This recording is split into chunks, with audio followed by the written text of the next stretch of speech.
අවුරුදු 5ක ආදර කතාවක අවසාන මතක සටහන තමයි මම මේ පැක් කරන්නේ. මේ ආදර කතාවට අවුරුදු 5ක්. ඒ ගර්ල් ජපානට ගිහිලා තියෙනවා මීට අවුරුදු 2කට කලින්. මේ කස්ටමර් මට ඕඩර් එක දුන්නේ එයාගේ ප්‍රේමවන්තයා ලබන සතියේ තව කෙනෙක්ගේ හස්බන්ඩ් කෙනෙක් වෙනවා.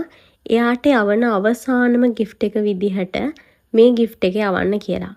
මොකද මේ ආත්මෙදී ඒ දෙනාට එකට එකතු වෙන්න බෑ ඒ බෝයි කරපු වරදක් නිසා. මේ ආදර කතාව අවුරුදු 5ක්. මේ ගර්ල් අවුරුදු 2කට කලින් ගිහිල්ලා තියෙනවා ජපානෙට. ඒ අතරතුරේදී මේ බෝයි තව ගර්ල් කෙනෙක්ව ලංකාවේදී ආශ්‍රය කළා. මීට මාසයකට විතර කලින් ඒ ගර්ල් ප්‍රෙග්නන්ට් වෙලා තියෙනවා. හැබැයි මේ කිසිම දෙයක් ගැන කස්ටමර් ජපානයේ ඉඳන් දැනුවත් වෙලා නැහැ. කොහොම හරි මේක යාළුවෙක්ගේ මාර්ගෙන් දැනගත්තට පස්සේ මෙයා ඒ ගැන අහලා තියෙනවා.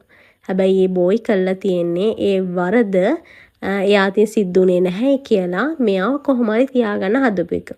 ඒ වුණත් ඒ සිදුවීම ගැන හරිම විස්තරය දැනගත්තට පස්සේ ජපානයේ ඉන්න මේ කස්ටමර් එයාව ඈඩ් කළා. එයාට මෙන්න මේ gift එක අවසාන මතක සටහන විදිහට එයාට යවලා තමයි යාගෙන්